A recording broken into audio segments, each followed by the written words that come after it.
महाराज से राजा परीक्षित प्रश्न करते हैं कि भगवान आप हमें ये बताइए कि क्या कभी भगवान किसी दीन की रक्षा भी किए हैं कि उनका नाम दीनदयाल ही पड़ गया। श्री सुखदेव जी महाराज जो कहते हैं कि राजा परीक्षित, अगर भगवान ने किसी दीन की रक्षा ना की होती तो उनका नाम दीनदयाल ऐसे ही नहीं पड़ता। वो बड़े दयालु हैं और जैसी जैसी लीलाएं करते गए हैं महाराज, वैसा वैसा ही भगवान का नाम पड़ता चला गया। केवल परिहास बस उन्हें कोई दीनदयाल नहीं कहता है। तो महाराज श्री सुखदेव जी महाराज बड़ी सुंदर कथा सुनाते हैं सुदामा जी महाराज की, जो भगवान के परम मित्र हुए।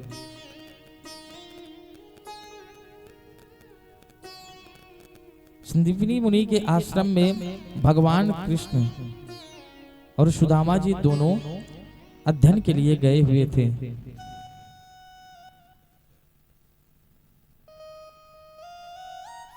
जब महाराज अध्ययन के लिए गए हुए थे तो एक बार क्या हुआ, अग्निहोत्र के लकड़ियां इकट्ठा करने के लिए दोनों जंगल में भेज दिए गए। भगवान भी गए और सुदामा जी भी गए। इनको इसलिए लकड़ियां इकट्ठा करने के लिए भेजा गया क्योंकि अध्ययन करने के लिए गुरु जी ने इनको पाठ दिया था। तो भगवान है महाराज, उनको सब तो अध्ययन एक ही बार में हो जाता, लेकिन सुदामा जी को अध्ययन और जो दिया गया था पाठ सुनाने के लिए वो सुना नहीं पाते हैं। भगवान को सब अध्ययन था लेकिन वो जानबूझकर भूलने का नाटक कर लिए और सुदामा जी के साथ उन्हें भी दंडित किया गया गुरुकुल से। गुरु जी ने कहा कि अगले दिन अग्निहोत्र के लिए लकड़ियां इकट्ठा करने के लिए आपको ही आश्रम से जंगल में जाना होगा। अब महाराज भगवान भी प्रसन्न हो गए कि अपने मित्र के साथ मैं अग्निहोत्र के लकड़ियां इकट्ठा करने के लिए जाऊंगा। जाते समय जो गुरु माता जी थी वो चना रखा हुआ था, वही चना जो है देती हैं कि जाओ, अगर जंगल में अग्निहोत्र के लिए जब लकड़ियां इकट्ठा करने लगना, भूख लगेगी तो आप सब इसे पा लेना। भगवान जो है सुदामा जी को दे देते हैं रखने के लिए। सुदामा जी उसे रख लेते हैं और जंगल में लकड़ियां इकट्ठा करने के लिए जब जाने लगे तो बड़ी जोर की तूफान और आंधी आती है महाराज। दोनों बिछड़ जाते हैं। एक पेड़ पर जो है भगवान बैठ जाते हैं, दूसरे पेड़ पर सुदामा जी महाराज बैठ गए क्योंकि नीचे जानवर थे। उन जानवरों से अपनी रक्षा करने के लिए बैठ जाते हैं महाराज। जब बैठे तो बड़ी तेज की वर्षा हो रही थी, ठंड के मारे दोनों कपकपा रहे थे, बड़ी तेज की भूख लगी हुई थी। सुदामा जी महाराज के पास चना था, वह उस चने को खा लेते हैं महाराज। भगवान मांगते रह गए कि सुदामा जी अगर कुछ पास में हो तो हमें दे देना। बड़ी जोर की भूख लगी लेकिन सुदामा जी महाराज एक चना भी नहीं दिए, पूरा चना स्वयं खा लिए। क्यों? क्योंकि वह चना श्रापित था। जो उस चने को खाएगा वो आगे चलकर दरिद्र हो जाएगा। और सुदामा जी महाराज ये नहीं चाहते थे कि मेरा मित्र दरिद्र हो जाए, मैं हो जाऊं चलेगा। ये है महाराज मित्रता।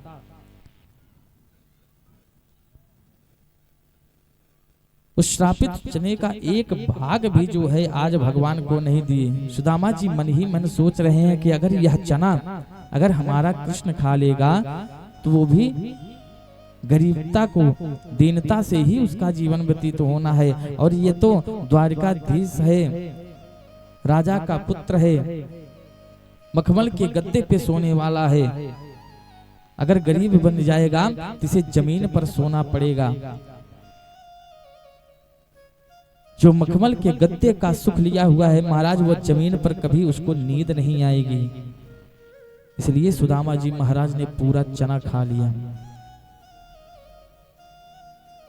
कि कभी मेरे मित्र को किसी भी प्रकार का कष्ट ना हो। अगर ये दीनहीन हो जाएंगे, धनहीन हो जाएंगे, रास्ते में बिना पादुका के चलेंगे, और जब चलेंगे महाराज तो इनके नाजुक नाजुक कोमल कोमल चरणों में कंकड़ पत्थर इत्यादि गड़ा करेंगे, जिससे इनसे इनको बहुत पीड़ा उत्पन्न होगी। उस पीड़ा को हमारे कन्हैया को ना सहना पड़े, इसलिए सुदामा जी महाराज ने चना को खाया है महाराज, और एक भी भाग उस चना का दिए नहीं।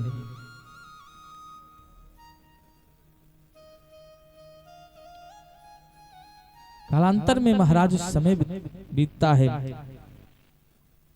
भगवान कृष्ण जो हैं वो द्वारिकाधीश द्वारिकापुरी के राजा बने, और सुदामा जी महाराज उसी श्राप के कारण, चने खाने के कारण धनहीन हो गए, गरीब हो गए महाराज। एक भी अन्न का दाना उनके घर में नहीं है।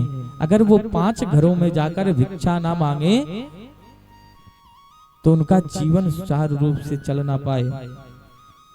कृष्णस्यासीत् सखा कश्चिद् ब्राह्मणो ब्रह्मवित्तमा विरक्त इंद्रियार्थेषु प्रशांतात्मा जितेन्द्रिया। यह महाराज धन से हीन तो थे, लेकिन प्रसन्न रहते थे। किसी भी प्रकार का दुख इनको नहीं था कि मैं गरीब हूँ, मेरे घर में खाने को नहीं है।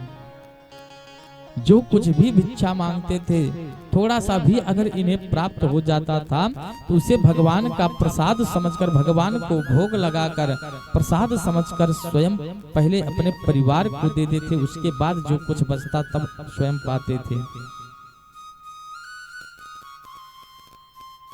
इतने सरल थे हमारे सुदामा जी महाराज। धन्य है महाराज सुदामा जी। घर में खाने को नहीं है, लेकिन भिक्षा मांगकर जो कुछ भी लाते थे उसे पहले भगवान को अर्पित करते थे, तब स्वयं खाते थे। ये होती है मित्रता, ये होता है भगवान के प्रति प्रेम। एक बार महाराज सुदामा जी महाराज की पत्नी है सुशीला, और इनके पिता का नाम है आत्माराम और माता का नाम है सुमति। और जिस घर में महाराज सुमति, जिसकी माता सुमति हो, तहां धन और किसी भी चीज की आवश्यकता नहीं है।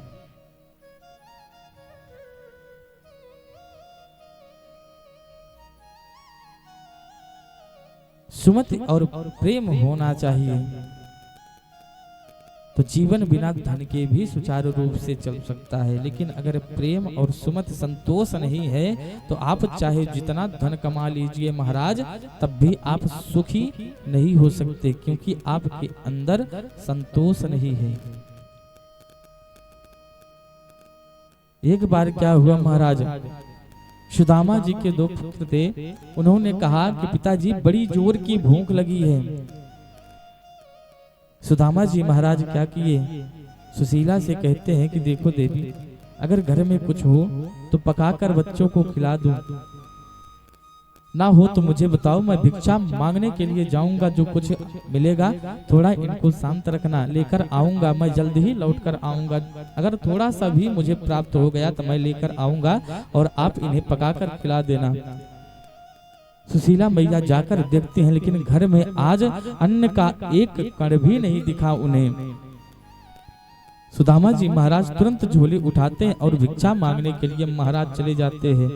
मैला कुचैला कपड़ा पहने हुए आज भिक्षा मांग रहे हैं। लेकिन सुदामा जी महाराज का एक नियम था, 5 घर के अलावा कभी 6वें घर में भिक्षा मांगने के लिए नहीं गए। अगर मिल जाता उन 5 घरों में तब तो पा लेते थे, अगर नहीं मिलता तो वो अपने घर को लौट आते थे, 6वें घर में नहीं जाते थे। आज महाराज भिक्षा मांगने के लिए जब सुदामा जी महाराज गए तो अन्न का एक कण भी नहीं उन्हें प्राप्त हुआ, और बैठकर एक वृक्ष के नीचे विचार करने लगे कि अगर मैं गया तो हमारे बालक अभी भूखे हैं, वो अगर हमसे आकर ये कह दिए कि पिताजी क्या लाए हो, तो उस पीड़ा को मैं सह नहीं पाऊंगा। आज भिक्षा मांगने के बाद भी हमें कुछ प्राप्त नहीं हुआ। और महाराज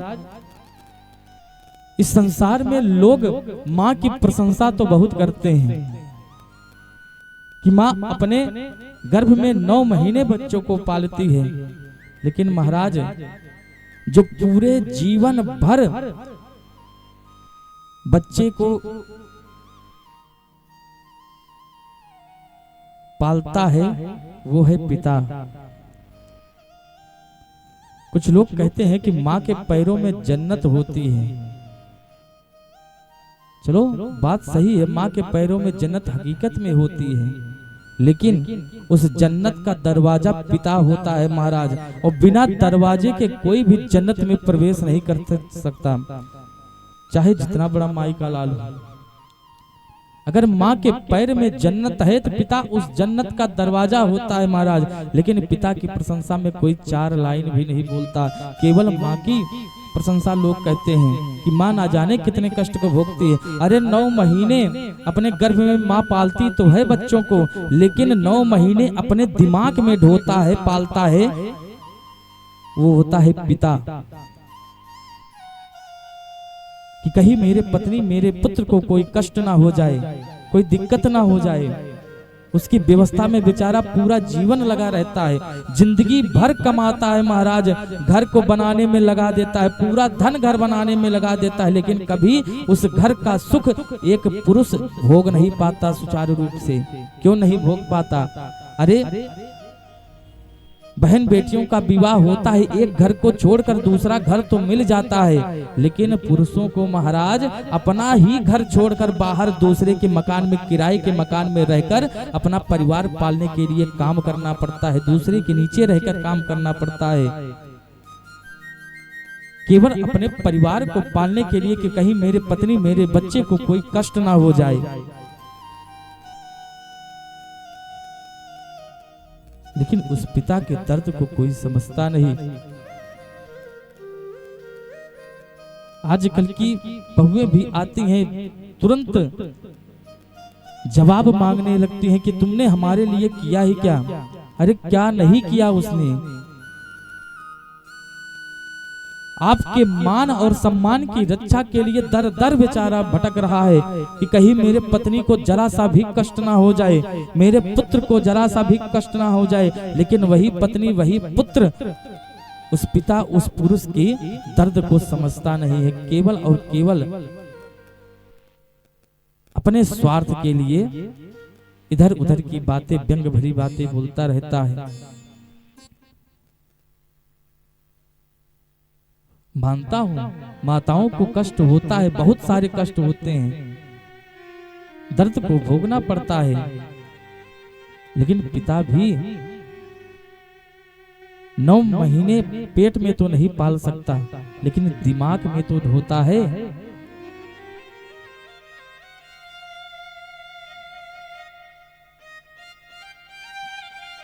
और सुदामा जी महाराज यही आज विचार कर रहे हैं, अगर मैं कुछ लेकर नहीं गया तो मेरे पुत्र अगर हमसे आकर कुछ मांगेंगे कि पिताजी क्या लाए हो, तो मैं उन्हें क्या कहूंगा कि बेटा मैं भिक्षा मांगने के लिए गया था और आज कुछ नहीं पाया।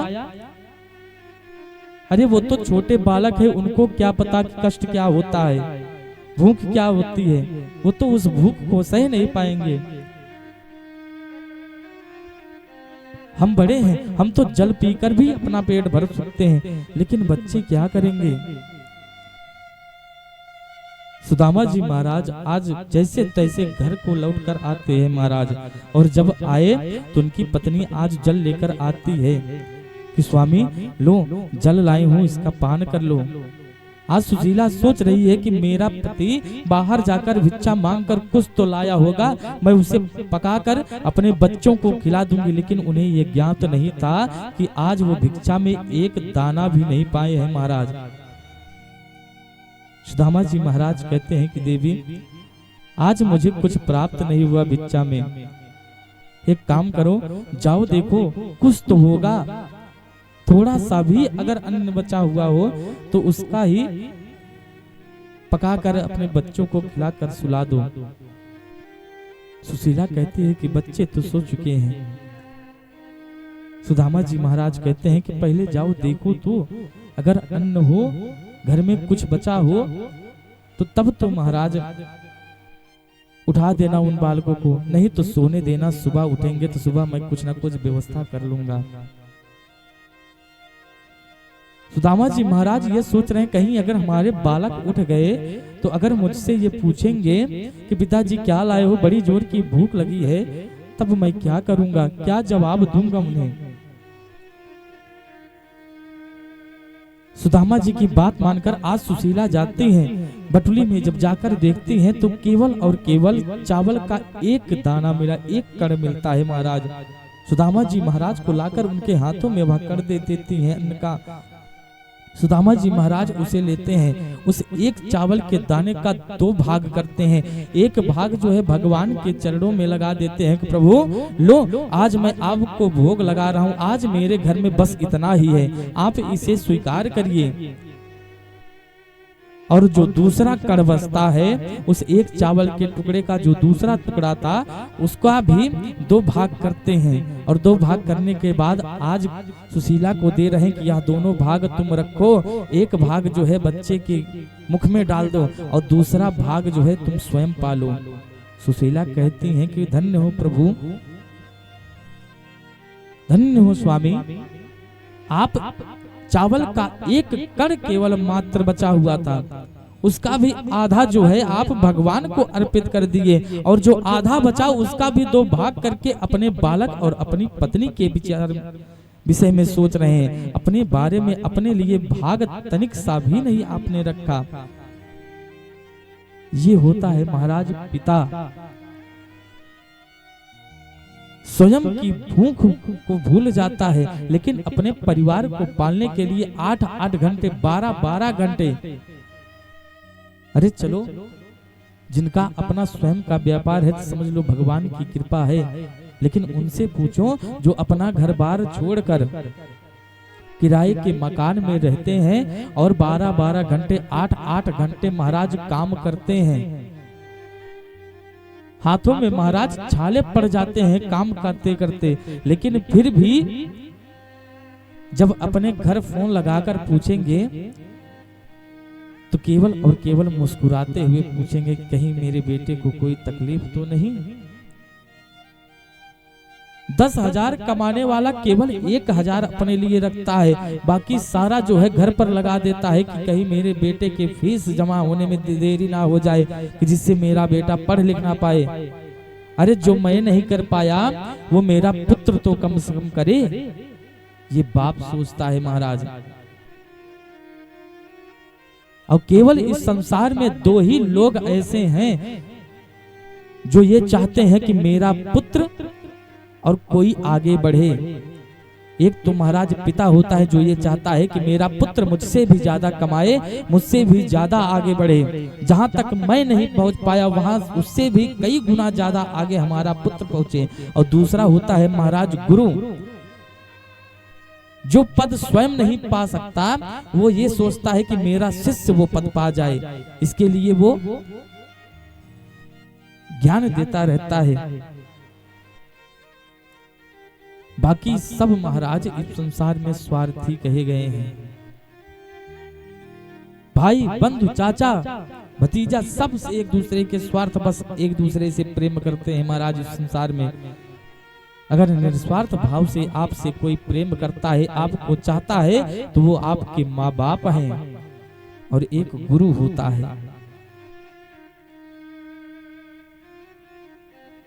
स्वयं आयुष नहीं बन पाता, लेकिन अपने शिष्य को आयुष बनाकर दम लेता है। ऐसे ऐसे गुरु इस संसार में पड़े हुए हैं।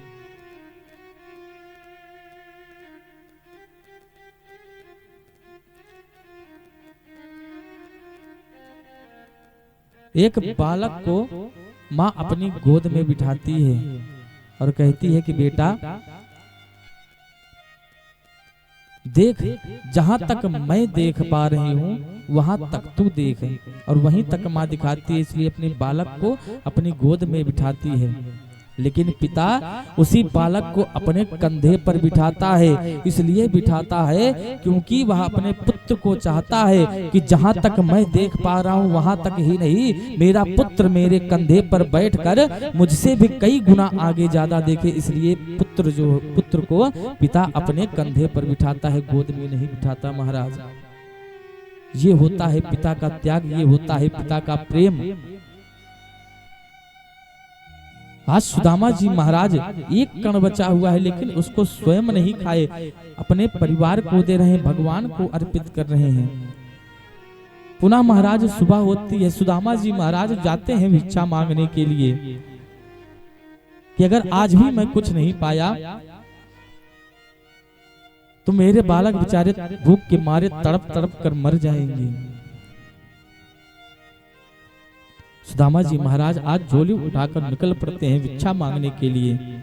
और उधर यह सब दृश्य जो है भगवान देख रहे थे।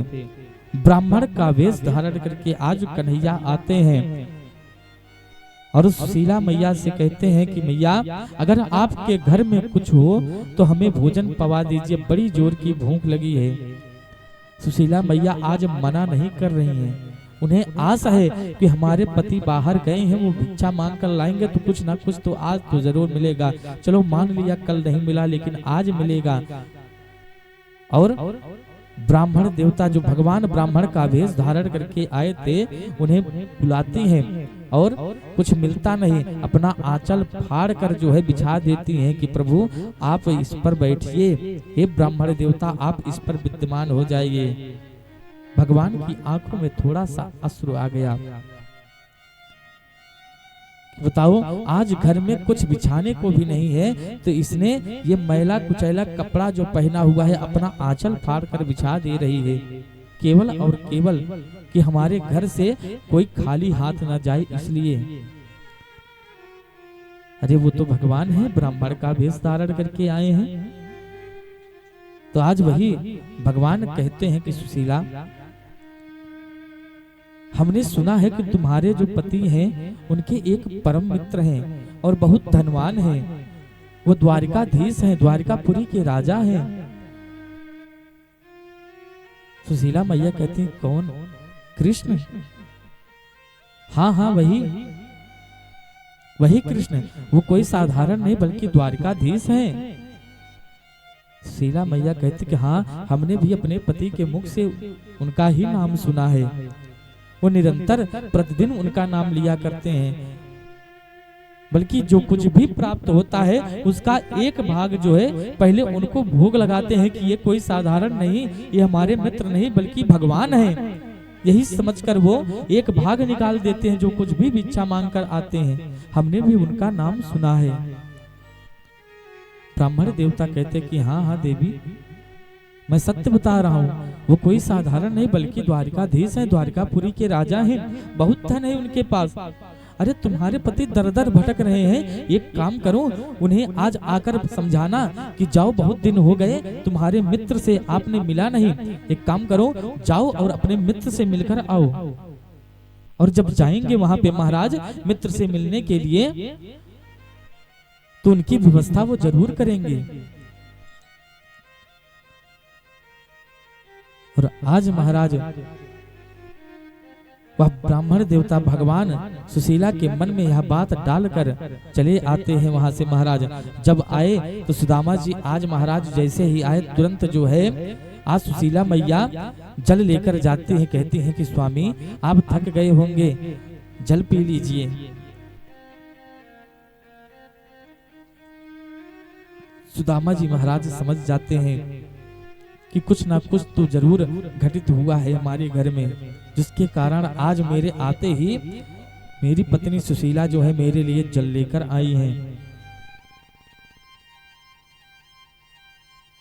सुशीला मैया कहती हैं कि स्वामी एक ब्राह्मण देवता आए थे, वह यह कह रहे थे कि आपके जो मित्र हैं जिनका आप नाम जप प्रतिदिन किया करते हैं वो द्वारिकाधीश हैं, बड़े धनवान हैं और आपके मित्र हैं, आप जाओ उनसे मिलकर आओ।